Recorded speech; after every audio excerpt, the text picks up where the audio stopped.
Olá pessoal, tudo bem? Meu nome é Felipe Barbosa, esse aqui é mais um episódio do podcast Qual Foi o Caso? Hoje eu tenho o prazer de receber o Gilberto Toyota, fotógrafo forense há mais de 20 anos aqui na nossa cidade, também trabalhou em São Paulo. Tenho certeza que ele vai compartilhar muita coisa bacana com a gente. Muitas vezes o pessoal tem interesse nessa parte forense, eu já encontrei diversas pessoas que têm muita curiosidade, pensam que é igual o filme, os filmes que assistem, as séries, mas hoje é o dia de descobrir se é igual mesmo, né, Gilberto, ou se não, né?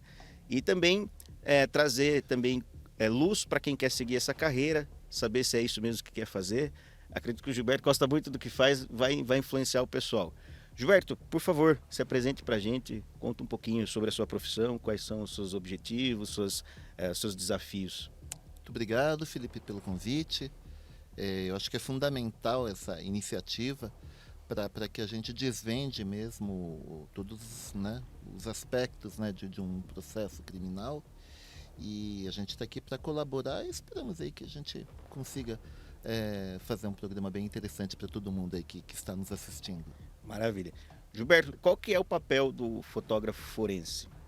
Bom, a carreira, a nomenclatura da carreira, né, aqui em São Paulo, é fotógrafo técnico pericial. Uhum. Além disso, nas perícias estaduais, nós temos no Rio Grande do Sul e em Goiás os fotógrafos criminalísticos. Em outros estados, e isso é até, eu acredito que vem na esteira de um certo processo, né, das polícias, de você criar carreiras multidisciplinares. A gente está na iminência também de uma mudança que talvez faça com que os escrivães e os investigadores aqui em São Paulo venha se tornar uma carreira única. Por quê? Porque é a questão da polivalência, né, do profissional. Então, por conta disso, em outros estados onde a gente tinha carreiras específicas para fotógrafos, elas foram substituídas, né, por carreiras mais, digamos, generalistas. Uhum. Né, auxiliar de perícia, auxiliar técnico, etc. Que né? acaba fazendo fotografia aí também. O que assim, no meu modesto entender, eu creio que a Polícia de São Paulo, ela tem uma especificidade que talvez seja uma das grandes qualidades, que ela tem várias carreiras. E a gente sabe que na prática um profissional ele não fica compartimentado somente, né, na sua carreira, digamos, de origem. Então a gente sabe que a gente tem agentes de telecomunicações trabalhando em investigação, como agentes policiais, desenhistas trabalhando como fotógrafos, né? Sem prejuízo. Mas a gente tem o pessoal especializado, né, naquela área. Por exemplo, os papiloscopistas do estado de São Paulo estão entre os mais capacitados do Brasil. Por conta da especificidade. Exatamente. Os fotógrafos de São Paulo também, vários deles, ministram cursos para perícias de outros estados. Nossos profissionais do estado de São Paulo, é importante frisar isso, eu tenho certeza, né, estão entre os melhores do Brasil e que são os melhores do mundo. Por conta dessa estrutura que privilegia a pessoa fazer aquilo de uma maneira específica, né? Não ficar fazendo tudo. É aquela velha história, né? Quem generalista não é especialista em nada, né? Pois é. Perde-se um pouco de qualidade, né? Que bom que São Paulo tem isso, esse diferencial. E numa cena de crime, Gilberto, qual que é o papel do fotógrafo? O que você primeiro busca ver? Qual que é o procedimento? O que não pode faltar? Existe um roteiro já pré-definido do que a gente vai fotografar em cada cena de crime. Uhum. Então, por exemplo, quando a gente vai atender um crime contra a pessoa, digamos um homicídio, um suicídio ou mesmo uma morte a esclarecer, que ainda não se configurou, não se tipificou como crime, mas justamente para isso que nós estamos lá. Então, normalmente nós fazemos as chamadas fotos gerais, que elas servem para reconhecimento e localização de onde, né, ocorreu aquele evento que pode vir a ser um crime ou não.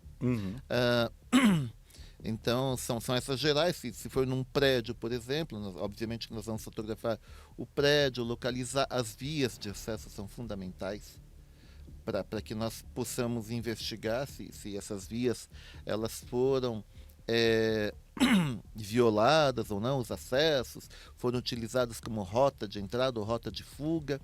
Uhum. A gente tem que pensar também que essas vias de acesso, elas se compõem num campo muito fértil para que a gente possa fazer a procura de evidências, né? Uhum. Sejam elas evidências datiloscópicas, impressões digitais, ou evidências de perfil genético, que é o que hoje nós estamos reforçando muito. Me dá alguns exemplos dessas evidências de perfis genéticos.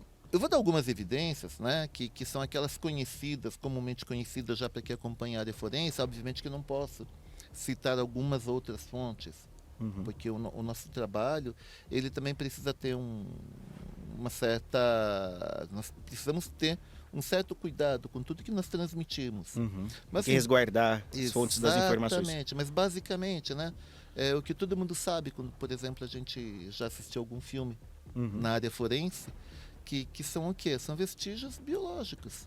Por exemplo, saliva, urina, sêmen em casos de natureza sexual.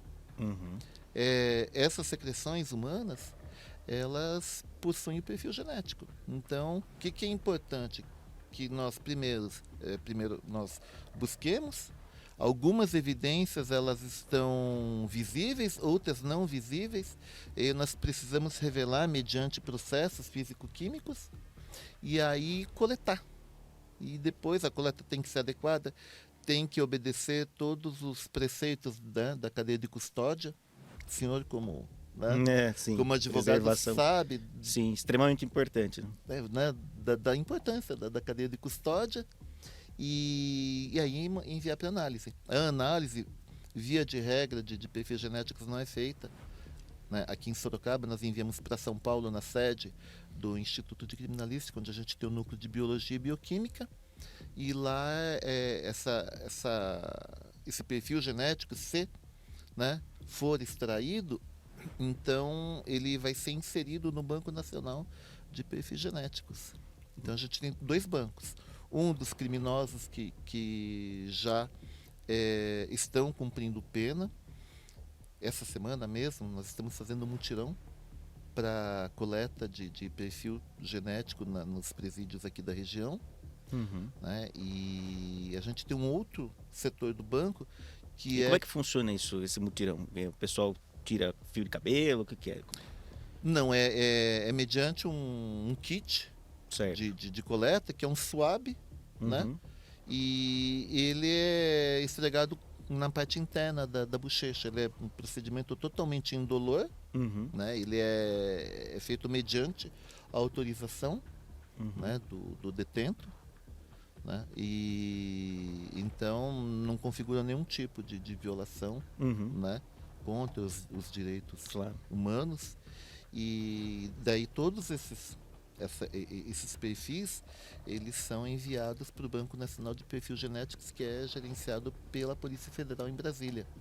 Ah, legal, interessante. Se me permite, né, em 2019, eu acho, 2020, nós fizemos um mutirão aqui. E na penitenciária de Aparecidinha, um dos perfis que foi coletado, quando, né, ele foi inserido no Banco Nacional lá em Brasília, deu match com um caso que ocorreu há 8 anos. Talvez você lembre-se do caso da menina Raquel Genofre, ela tinha 10 ou 11 anos e o corpo dela foi encontrado dentro de uma mala na estação ferroviária de Curitiba. E nunca se chegou à autoria desse crime. Por meio desse mutirão, vocês acabaram vendo que tinha ligação. Exatamente. O autor do crime, obviamente que ele deixou material genético no corpo da vítima. Ele foi coletado pelo Instituto Médico Legal do Paraná, foi preservado durante todos esses anos.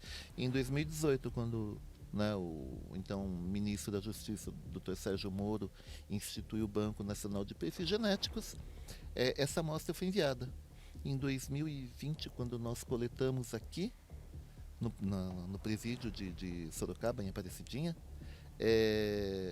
um dos detentos, né, que já cumpria pena por um crime de natureza sexual, ele foi identificado como autor do crime, inequivocamente como autor do crime, e aí em 2022 ele foi sentenciado a 50 anos de prisão.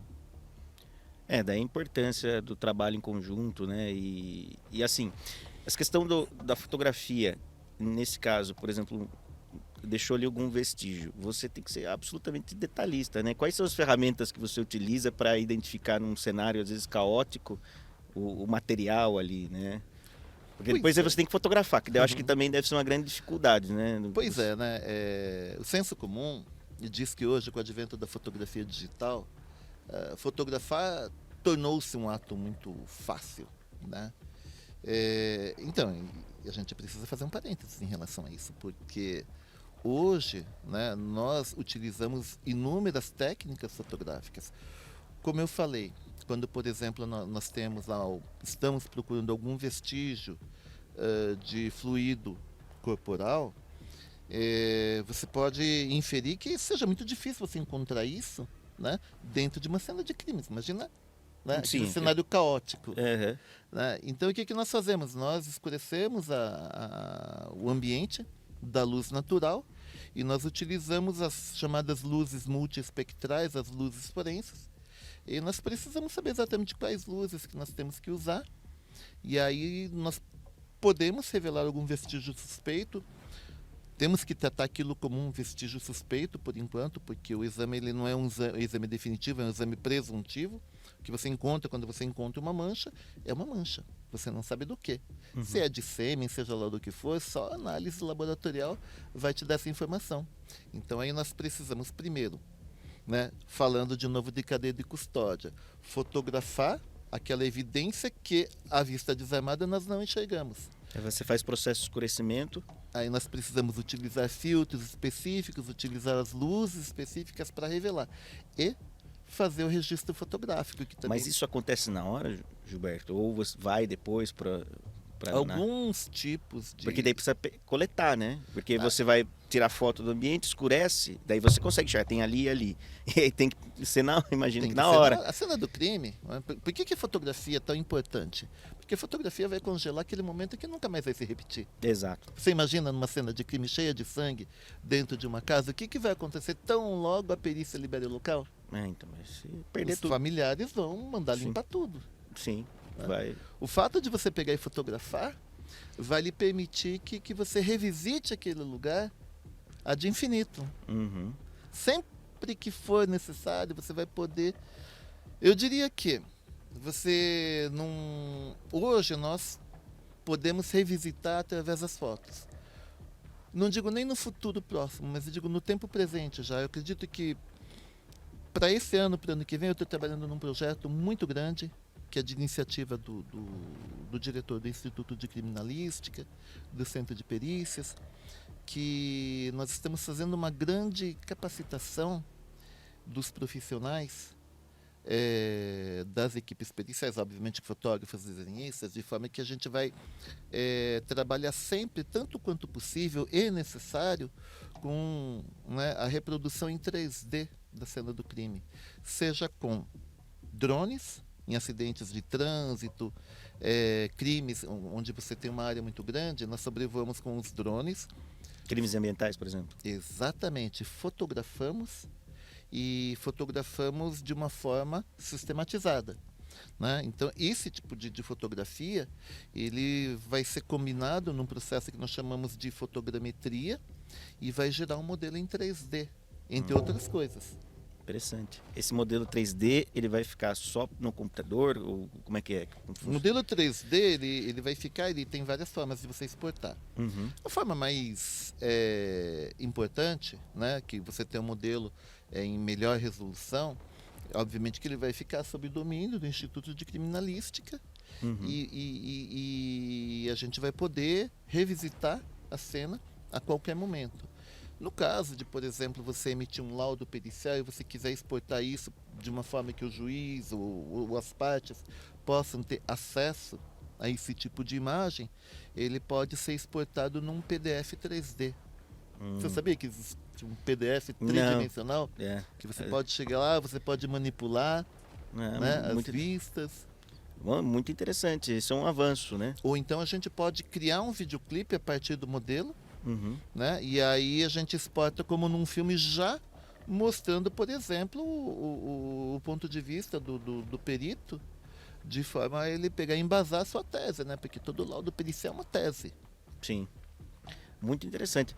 Agora, pegando um pouco aí o gancho de você falar que está nesse projeto, você dá aula também, né? Eu sou professor de fotografia, entre outras, né, matérias, Uhum. da Academia de Polícia. Também sou professor de novas tecnologias, Uhum, né, e de cadeia de custódia também. muito bom. Quando você entrou, Gilberto, na carreira, como é que era e como é que é hoje? Por exemplo, o pessoal que está vendo ou ouvindo a gente, né? A pessoa quer entrar, gosta muito de fotografia e vê oportunidade nessa área. Qual que vai ser o passo a passo dele para chegar até ser um Gilberto da vida? Ah, é um fotógrafo da vida. Né, Não, com grande experiência, que está eu só dando aula. eu só represento uma carreira que é uma carreira muito bonita, carreira de fotógrafo pericial, né? Porque antes de ser fotógrafo pericial, eu já trabalhava em fotografia. Nós somos de Sorocaba e quem é mais antigo sabe Ah, você que é daqui mesmo, né? sou minhoca da terra. Sabe que nós tínhamos uma empresa fotográfica aqui em Sorocaba, que ela foi fundada aqui em Sorocaba, acho que em 1984, 83, eu acho. E funcionava lá no bairro da Árvore Grande, que era a Yashica. Posso fazer merchan porque não existe mais essa Você marca. pode fazer merchan à vontade. Depois o pessoal manda o Pix. É, a empresa nem existe mais. Mas É. eu entrei com 15 anos, porque então eu fazia um colégio técnico, né? O Rubens de Faria, e eu fazia técnico em eletrotécnica. E aí eu fui buscar estágio nessa empresa, né? Chegando lá, fui admitido no setor de manutenção e quando eu comecei a ver todo aquele processo de construção, produção de câmera fotográfica, eu enlouqueci. Eu falei, é isso que eu quero. Legal. É isso que eu quero. Brilhou aí o olho. E aí eu comecei trabalhando na manutenção e eu fazia a manutenção dos equipamentos de produção. Prensa, injetora plástica, só que eu queria mais. Eu queria conhecer não somente os processos de produção, mas eu queria conhecer a câmera, como ela funcionava. Então eu busquei uma transferência interna para assistência técnica e aquilo lá foi para mim talvez a maior escola da minha vida, tanto do ponto de vista profissional quanto do ponto de vista pessoal. A minha formação como pessoa, como profissional naquela época a gente Quantos podia. anos você tinha nessa época, Gilberto? Eu entrei lá com 15 anos. 15 anos. Naquela época a gente podia trabalhar com 15, 15 anos. anos já? É. E já ficava lá desmontando os negócios, lá querendo entender tudo. E aí eu trabalhei por vários setores técnicos lá, de forma a conhecer, né, Uhum. como é que funcionava uma câmera fotográfica. Em 1993, eu estava com 23 anos, eu fui embora do Brasil, fui morar no Japão. Porque naquela época o Japão mudou a sua legislação. O Japão tem uma cultura muito forte com fotografia, né? Tem, né? Desde sempre, né? Se você for pensar. Quando eu viajei para fora, só vi japonês tirando foto de tudo. É verdade, né? E não é por acaso. Os maiores fabricantes de câmeras fotográficas, Nikon, Canon, Olympus, estão todos sediados no Japão. Uhum. Né? Então é uma. Aí você foi para lá e estudou fotografia lá. Então, na verdade, eu fui. No começo eu não fui para trabalhar em empresa de câmeras fotográficas. Uhum. Eu fui para trabalhar como operário mesmo. Uhum. Né? Então a gente passou de uma realidade que aqui eu já tinha um cargo de chefia. Voltei a ser um trabalhador braçal. Né? Aqui eu já estava fazendo faculdade de engenharia, FATEC também, né? Faculdade de projetos, tudo direcionado. E lá, né, voltei a ser mão de obra de fábrica, né, básica. Mas também foi muito importante. E daí lá eu comecei trabalhando em empresas que não tinham a ver com fotografia, mas obviamente que, né, aquilo que está na alma da gente começa a falar mais alto e naturalmente eu fui buscando, né, trabalhar em empresas na área de fotografia. Até que nos últimos 3 anos eu trabalhei na área de fotografia, né, o que me permitiu também, entre outras coisas, viajar para alguns outros países, né, a serviço.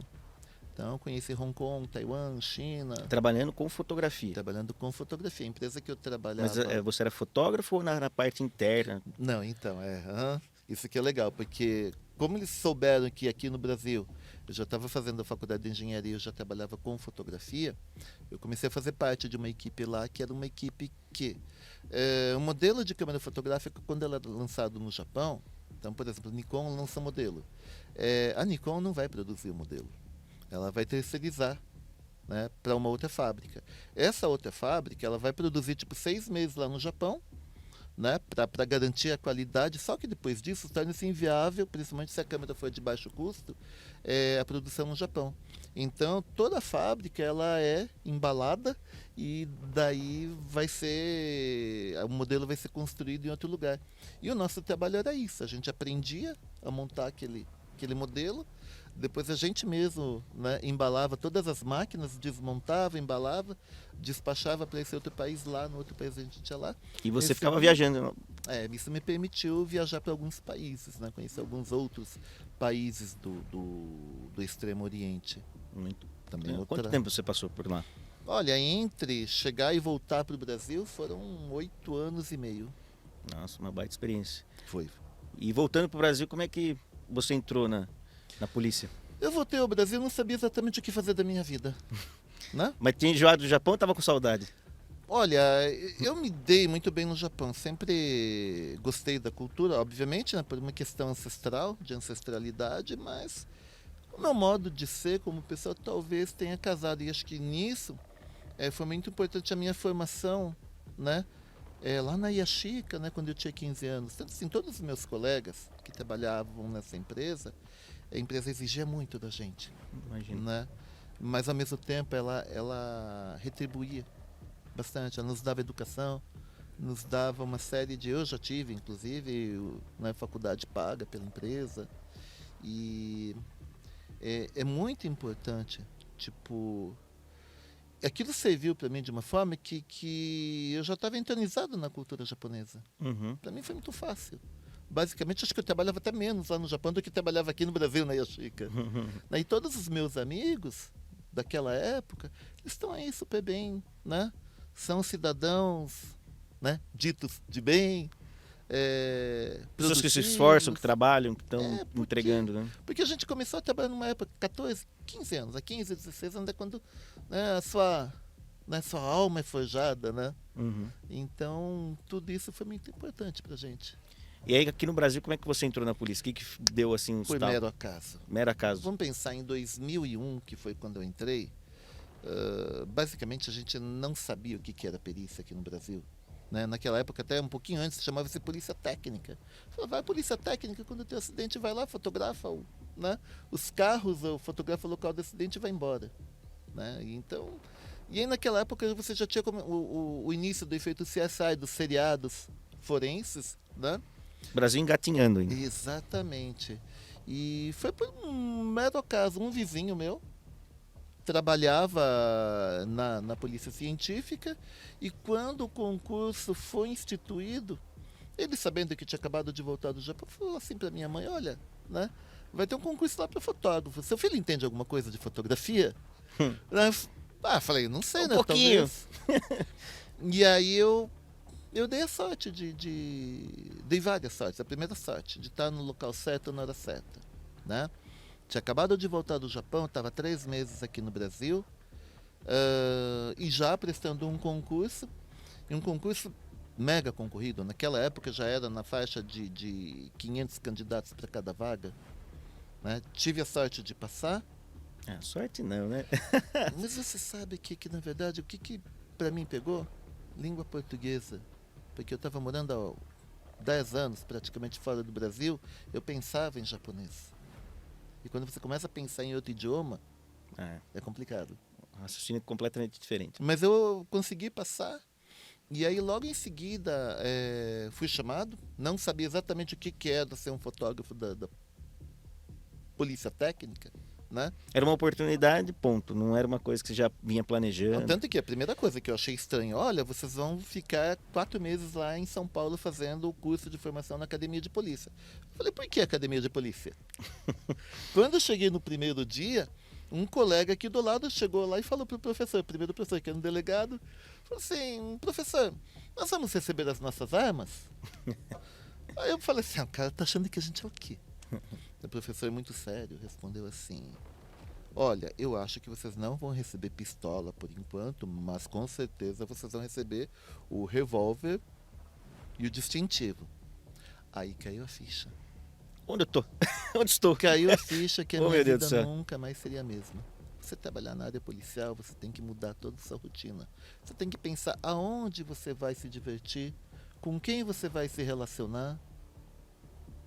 Nós somos policiais técnicos científicos, mas nós somos policiais. Né? E a bandidagem, quando vê uma viatura da polícia científica, não quer saber.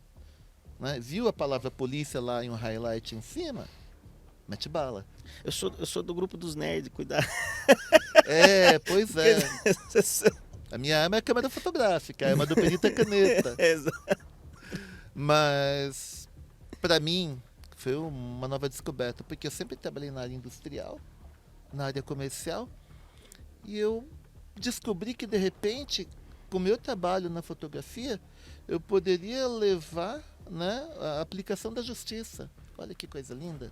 Sim. Um sentido social. Você começou a ver um valor aí agregado na fotografia. Sempre Fazer o que você gosta e trazendo um resultado bacana. Sempre gostei de fotojornalismo, da questão da fotografia enquanto denúncia. Né? A gente pode perceber que grandes eventos da história foram modificados por fotografias. Sim. A gente pega aquela imagem lá do bombardeio, né?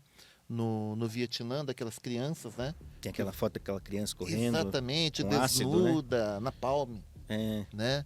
E aquilo lá mudou a opinião pública estadunidense, culminou com a retirada das tropas do Vietnã. Sim. Uma imagem, né? A gente já sabe, né? Exatamente. Vale mais do que 1000 palavras. Pois é o né? velho clichê, que é verdadeiro, né? Sim, Não tem o que falar, né? Não Ou tem o aquela que falar. imagem também, daquele chinês na frente do tanque, também muito forte. Né? Isso. É do que vem justamente a resposta ao que você perguntou para mim anteriormente, né? Qual que é o papel da fotografia dentro da perícia criminal, dentro do processo criminal, né?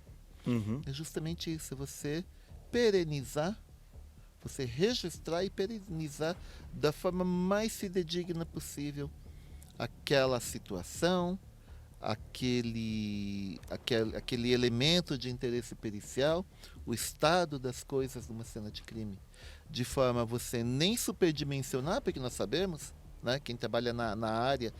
Você pode trazer luz para o que você quiser, né? Exatamente, você pode inclusive imprimir um efeito exagerado, né? Você pode superdimensionar ou subdimensionar. Você tem que buscar ali já ser justo naquele momento, né? Exatamente, de acordo com o tipo de enquadramento, você pode usar cores mais vibrantes, você pode produzir. E influenciar o resultado das conclusões. Exatamente, você como advogado criminalístico sabe que a exposição de fotos num júri é uma ferramenta altamente eficaz de convencimento. Tudo, na verdade, dentro do processo acaba sendo um processo interpretativo, né? Por isso que o pessoal fica indignado, às vezes, como que um julga desse jeito, outro julga de outro, né?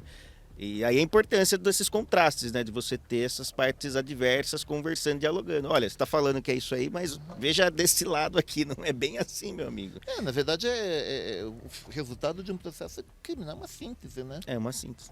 Você tem lá as partes que estão, né? Tese, antítese, síntese. Exatamente. As pessoas têm dificuldade de enxergar isso, né? Tem, porque nem sempre o resultado é aquele que eles esperam, nem sempre o resultado é pautado pela objetividade. Né? A gente sabe, a gente trabalha muito com as emoções da população. Sim. E, obviamente, quando você tem um crime chocante, né, que choque a opinião pública vai exigir justiça. Sim, né? Com certeza.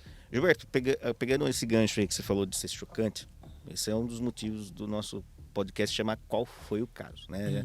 Eu imagino que as pessoas devem perguntar isso para você também, né? E aí, qual foi o caso? Porque perguntam para mim, perguntam para todo mundo que trabalha nessa área, né? Qual foi o caso que mais te chocou? E quando você entrou lá na polícia, você falou que você não sabia exatamente, né? Caiu a ficha, vou receber revólver e tal. E quando você se deu conta de que aqueles cenários que você ia ver a partir de então seriam chocantes, né? Tem um efeito psicológico nisso, né? Tem. Não é qualquer pessoa que aguenta, Não né? é todo mundo que é talhado para trabalhar na polícia ou na perícia. Por isso que nós temos no nosso processo, já falando, né, no concurso, Uma das fases é a avaliação psicológica. Uhum. É muito importante, porque... né, Mas você se sente forte. Desde o início você lidou bem com as imagens que você viu ou não? eu sempre fui uma pessoa objetiva. Objetivo. Talvez até pela minha ancestralidade japonesa, não sei se você percebeu, né? É. E nós somos muito objetivos. Isso não quer dizer Então, tem um negócio para ser feito, eu vou fazer. nós sejamos... Mas o que acontece? Eu posso até me emocionar num determinado local, mas não na hora, eu não posso me emocionar. Uhum. Não posso transparecer, não posso deixar isso afetar o meu trabalho. Né? Exemplo do psicólogo, a gente Tipo, tem senão que... você perde elementos importantes, né? Exatamente, a gente tem que colocar aquilo em mente, que a melhor forma de você ajudar uma família, por exemplo, daquela vítima de um crime, é você fazendo um bom trabalho. Não é chegando lá tentando convencer, tentando confortar as vítimas, né, os parentes. Não é você demonstrar que você está sofrendo também, porque a gente sofre, mas não pode demonstrar. É você sendo objetivo. Praticamente me transforma numa cena de crime. Às vezes eu estou lá, estou indo, estou brincando, eu desço da viatura, a gente meio que se investe de uma personalidade. Assim como quando eu dou aula também, eu me São os invisto. personagens que a gente usa, né? Exatamente. Para conseguir carregar isso. Então, o que a gente vai ser? Né? A gente vai treinar durante isso, inclusive eu recomendo o treino, eu treino com os meus alunos, né? A objetividade, o distanciamento, né? A atenção, né? Olhos, sentidos, cheiro. Não se refere simplesmente ao que você enxerga, mas também aquilo que você não enxerga, mas você sente no local. É importante para que você desenvolva o chamado tirocínio policial e você extraia o máximo daquele local. Então, é um processo árduo, contínuo, a gente nunca está pronto. Né? O que eu faço na academia de polícia é dar o pontapé inicial, é instrumentalizar conhecimento para que os meus alunos, eles, futuros policiais, né, eles saiam da academia de polícia, né, com a capacitação técnica, mas a expertise e o tirocínio também ele vai sendo adquirido no dia a dia. Então, basicamente é isso, é você ser objetivo, utilizar o rigor científico, então, utilizar todo o seu conhecimento. Entendi. Né? E tem algum caso que vocês acham interessante compartilhar com o pessoal, que você falou assim, caramba, que acabou voltando na sua mente depois, alguma coisa do gênero? Na verdade, eu acho que todos os casos que nós trabalhamos, eu lembro que até acho que quando eu conheci o Douglas aqui, o nosso produtor, Douglas. Tinha uma coisa que... O Douglas fica ali dando risada, se emocionando ali. Que me perguntaram num outro podcast, qual que é o caso mais importante que você atendeu? E eu devolvi assim, se você é uma vítima, qual que é o caso mais importante para você? É aquele que você está atendendo. Né? Se você perguntar qual o caso que mais repercutiu, eu trabalhei em vários casos de repercussão. Quando estava em São Paulo, eu desenvolvi uma técnica para fotografar um reagente quimiluminescente. O chamado luminol, todo mundo já ouviu falar do luminol, né? Que é um reagente quimiluminescente que ele é utilizado para revelar vestígios latentes de sangue, aqueles que foram limpos num nível, né, visual, mas que ainda você tem microvestígios que, se você aplicar um reagente, você pode, digamos, revelar aquela mancha oculta. E nós sempre tivemos muita dificuldade para registrar esse tipo de imagem. Quando eu estava indo atender o caso Isabela Nardoni em 2008, fui chamado para trabalhar na perícia complementar, justamente quando eles iam aplicar o luminol. Eu estava no banco de trás da viatura, me dirigindo lá para o edifício London. Eu estava muito preocupado. Falei, como é que a gente vai fazer para registrar isso? A gente já teve casos que a gente não conseguiu registrar muito bem. Né? E aí me deu uma epifania. Falei, não, peraí, vamos desenvolver um método aqui e vamos ver se funciona.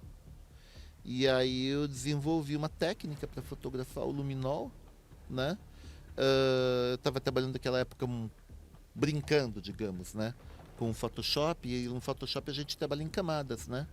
E aí eu falei, se a gente pegar e fazer, em vez de uma foto, fazer mais de uma foto, a gente faz uma foto só do local onde a gente vai aplicar o luminol, Depois a gente faz uma foto, escurece o ambiente, aplica o luminol, né? E aí o luminol, se ele reagir com alguns elementos que estão existentes no sangue, ele vai gerar um brilho azulado. Só que não é um espetáculo pirotécnico. Essa reação é muito tênue, muitas vezes você não consegue visualizar a vista desarmada. Então por isso que você precisa da câmera fotográfica, que a câmera fotográfica você pode multiplicar a sensibilidade dela, né, com os ajustes que nós podemos fazer. E somente quem detém a técnica fotográfica que consegue fazer isso. E aí a gente fazer uma segunda foto só da reação química e nós sobrepormos uma outra de forma a localizar exatamente onde que tinha mancha. Caramba, Gilberto, tô impressionado. Ele tá... Tô impressionado. Não, tô impressionado. Você que desenvolveu essa técnica. Então, essa técnica ela nunca foi reportada no meio científico. Uhum. E até hoje não. Até hoje não, porque eu não publiquei. Publique. Na verdade, há 20 anos que estão falando para eu publicar um monte de coisa. Quando eu me aposentar, eu vou publicar. Por enquanto não dá tempo. Não dá tempo, tem que fotografar mais coisas. Eu tenho que correr atrás de pesquisa, né? E aí, talvez, quando eu me aposentar, talvez, né, eu faça essas publicações de forma a deixar um legado. Põe um estagiário lá para fazer, não colocar o pessoal para te ajudar, o pessoal para te auxiliar. E é importante. Né? E é importante, né? Porque todo conhecimento tem que ser difundido. Sim, parabéns, eu acho fantástico. Minha cabeça está... Na verdade eu minto, porque agora sim, agora eu terminei 2 textos de um livro que vai ser publicado, que é sobre a coordenação do Dr. João Paulo Mardegan Issa, né, que é o professor da Unesp, e um outro que também é sobre coordenação do Dr. Sérgio Reis, perito criminal federal, que é sobre medicina veterinária legal. Então, não é uma publicação especificamente sobre isso, mas, né, eu coloco lá essas técnicas aí. Bacana. Gilberto, você comentou sobre o caso da Isabela Nardoni, que chamou muita atenção. Tem mais algum outro que você gostaria de compartilhar com a gente? Eu gostaria de fazer um paralelo. Um paralelo. Né, porque em 2008, eu ainda tinha 5 anos de casa, né, praticamente um bebê dentro da área policial. Uhum. E eu trabalhei no caso da Isabela Nardoni. Né, você lembra como são, o que aquilo causou nessa cidade. 2017, eu acho. Nossa, eu também trabalhei, lamentavelmente, né, a gente teve um caso também que envolvia uma criança que foi aqui na cidade de Araçariguama. No caso da Vitória Gabriele, né, a chamada menina dos patins, que desapareceu. E posteriormente o corpo dela foi encontrado depois de 8 dias. E eu lembro que a gente já estava na expectativa, porque infelizmente dentro da nossa área, nós sabemos que quanto mais tempo demora para pessoa desaparecida aparecer, as chances, né, dela aparecer com vida são muito menores. Elas caem de maneira exponencial. E eu também estava na expectativa, porque naquela época, no caso da Isabela, era solteiro, não tinha filhos. Quando do caso da Vitória Gabriele, eu já tinha 2 filhas. Né? Então, e caiu o encontro do corpo no meu plantão. Era um sábado. Então nós estávamos indo para a Piedade, atender um outro local, e imediatamente nos notificaram. Damos meia volta. E aí nós fomos ao encontro do Dr. Acácio, que também já esteve aqui. Já esteve aqui, né? Excelente, que figura. Que figura policial. E tem mais um episódio que a gente vai lançar em breve com ele. Então, e aí nós fizemos um trabalho lá, e foi quando eu precisei exercer com todo o meu treinamento aquilo de você pegar e enxergar só o local do crime. Conseguir abstrair a situação. Exatamente, a objetividade, né? Não vou dar detalhes, porque eu acho que não é necessário. Não é necessário a gente, né, retomar, né, e revisar esse tipo. Mas você sentiu que por conta da sua vida ter mudado, você ter filho e tal, você percebeu que pegou um pouquinho. Sim. Manter o personagem do fotógrafo forense super técnico foi mais difícil? No momento, não. No momento eu me transfiguro. Ah, tá. É tanto treinamento que mesmo diante das situações mais tenebrosas, difíceis, a gente consegue manter a objetividade. Depois, o duro é passar a adrenalina, de passar Exatamente. Terminou o local, estava lá até conversando com a doutora Cássia no final, ficamos às 6, 7 horas. Né? Quando a gente terminou, saímos da delegacia de Araçarica, mas por volta já de meia-noite. O encontro foi no começo da tarde. Né? E lá nós fizemos tudo que nós podíamos fazer para tentar elucidar o caso. Todas as técnicas, todas as coletas. Tecnicamente foi bastante exigente. Foi. Todo local, né? Mas naquele local específico, por se tratar de um local aberto, de uma mata, né? Então todas as evidências elas estavam lá de uma forma muito mais difíceis. Não estavam, digamos, evidentes. Uhum. Então nós tínhamos que revisar cada centímetro depois, quando nós achamos os patins também. Né? No meio do mato que ele tinha sido lançado estavam 5, 6 metros. Né? E alguns aspectos, né? Dos quais um dos que nos permitiu, né? É levantar um dos perfis genéticos, né? De um dos autores. Eu lembro que a doutora Cássia chegou, colocou a mão no meu ombro e falou assim, bom trabalho. Né? O que você vai fazer agora? Falei para ele, eu vou para casa tomar um banho, mas eu vou abraçar minhas filhas. Porque realmente, depois de tudo, aí vem toda aquela carga emocional. Então aquele foi um caso. Outro caso que eu não participei, mas não fui eu que atendi. Né? Infelizmente na nossa região a gente tem. Eu acho incrível, Sorocaba é uma cidade onde você tem um povo amigável, pacífico, sabe, solidário. Mas a gente está vivendo uma epidemia de feminicídio e de violência contra a mulher. Uhum. Não é possível. Toda semana a gente tem um feminicídio, toda semana a gente tem um caso de violência. Vários casos de violência contra a mulher. Quantas a gente não vai fazer locais de dano em que o ex-marido, o ex-companheiro, né, depredou a casa da ex-companheira, ameaçou. Né? Então, eu não sei, mas E esse caso especificamente, que foi numa cidade próxima aqui de Sorocaba, foi atendido por uma equipe, onde um ex-marido, né, após 30 anos casado, né, e maltratando e humilhando, finalmente, né, depois do filho crescido, a esposa teve coragem de pedir o divórcio. E obviamente que aquele marido não aceitou e começou a ameaçá-la de morte. O filho, né, já casado, ele falou para a mãe, venha para cá, fique aqui comigo, que eu lhe protejo. Só que ele trabalhava de noite. E em uma das noites que ele saiu para trabalhar, o pai dele, né, invadiu a casa, e na casa não estava somente a ex-esposa, mas também estava a nora, a esposa do filho dele. E ele matou as duas. Nossa. Né? Terrível. E eu não fiz o local, mas conversando com a perita responsável, né? E depois ela sempre fala, Gilberto, dá uma olhadinha aqui pra gente ver o que você acha, né? A gente sempre troca essas informações, porque às vezes você tem um olhar diferenciado da pessoa que está atendendo o local. E você vai completando, né? E aí a gente foi vendo as fotos e sequencialmente você via, por exemplo, primeiro o portão arrombado, depois a ruptura na porta de entrada e depois a ruptura no banheiro onde os corpos foram encontrados. Então você começa a revisitar o terror que aquelas duas mulheres passaram, né? E elas foram se escondendo cada vez mais no fundo até que ao final, né, elas foram mortas a golpes de arma branca. Meu Deus, né? Uma situação terrível, né? Então, eu acho que esse caso também foi um caso que, apesar de eu não ter atendido, me marcou muito. Chamou sua atenção.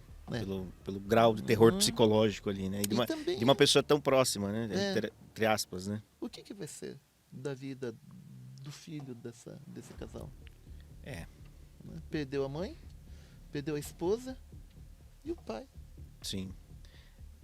Uma coisa que não dá nem para imaginar, né? Só quem tá ali, não dá. Não sei, é muito tratamento psicológico. E é por isso mesmo que a gente precisa ter uma estrutura forte. Sim, vocês, né? E vocês têm esse apoio, Gilberto? Você acredita que poderia ser melhor?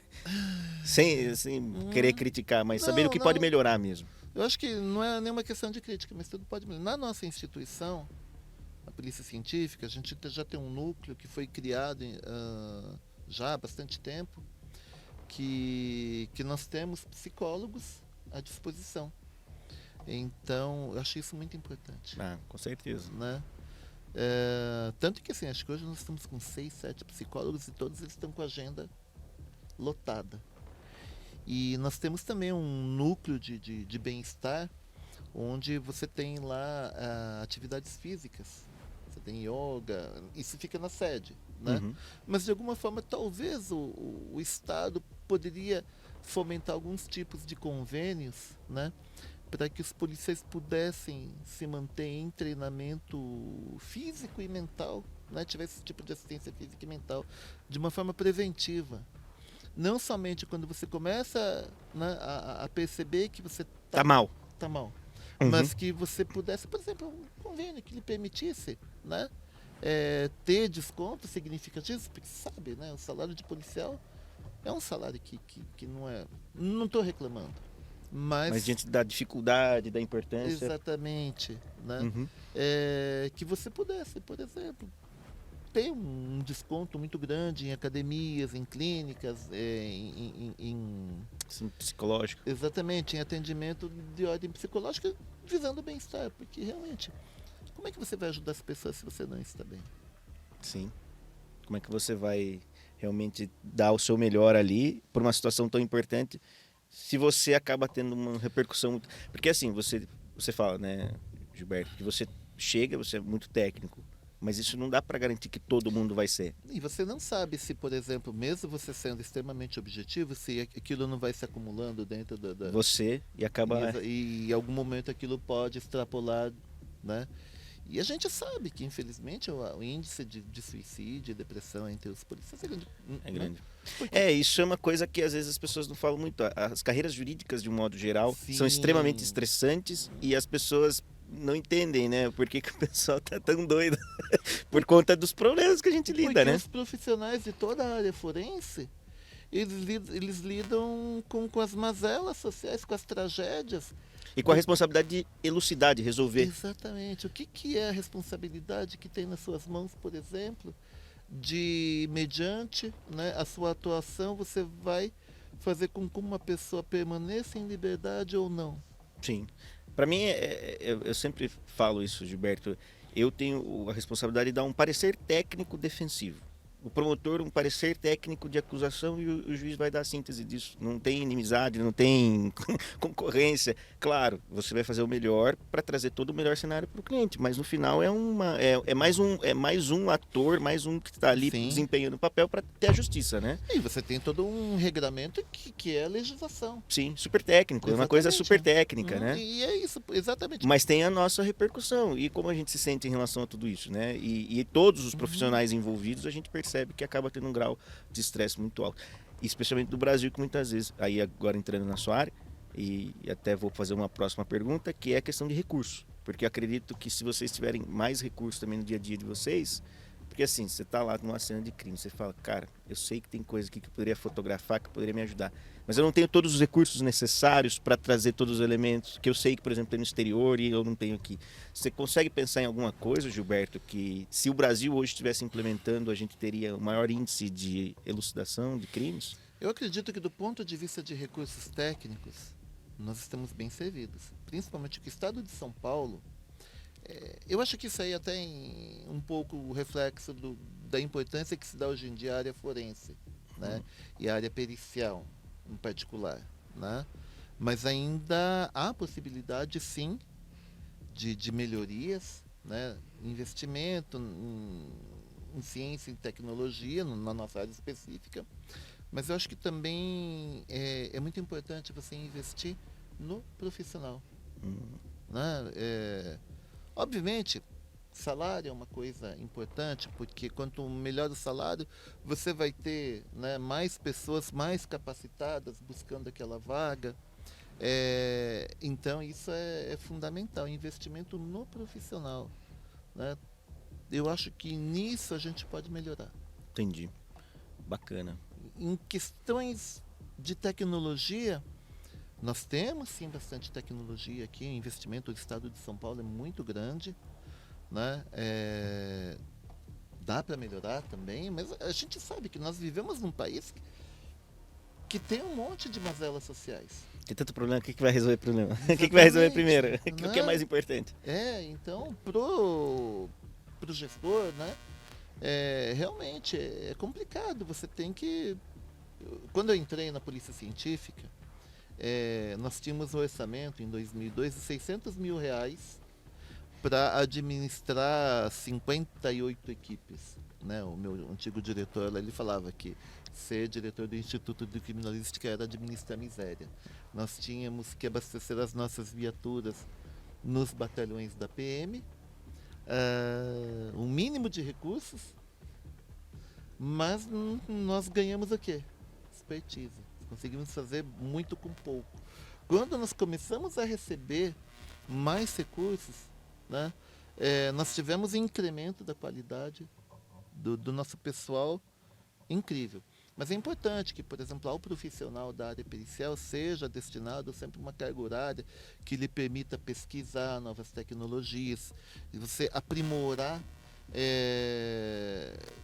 principalmente em relação a novas técnicas, que é o que a gente está fazendo agora. A gente está criando esse grupo e a gente vai difundir, né, a perícia de local em 3D, né, mapeamento de cena de crime. Isso tem previsão de quando vocês já vão conseguir entregar?